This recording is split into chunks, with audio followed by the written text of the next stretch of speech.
Kita beralih ke informasi lainnya, pemirsa. Jelang Pilkada, kantor Komisi Pemilihan Umum Kabupaten Oku Timur digeruduk ratusan massa yang ingin melakukan unjuk rasa. Sayangnya unjuk rasa yang semula damai berakhir dengan ricuh usai salah satu anggota pengunjuk rasa memprovokasi sehingga bentrok pun tak bisa dihindari.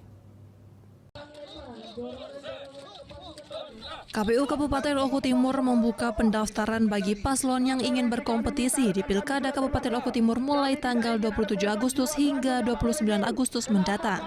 Sehari sebelum pendaftaran tersebut dibuka, ratusan massa berbondong-bondong mendatangi kantor KPU Kabupaten Oku Timur guna menyampaikan aspirasinya.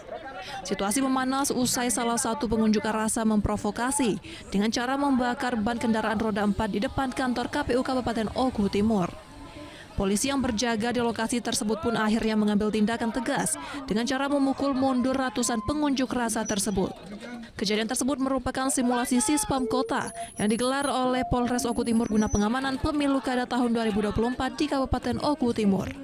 Kita melaksanakan latihan simulasi Sispam Kota yang bertujuan untuk mengamankan wilayah Oku Timur apabila terjadi hal-hal yang tidak diinginkan selama masa Pilkada 2024. Dari Oku Timur, Janmiko Francisco, iNews melaporkan.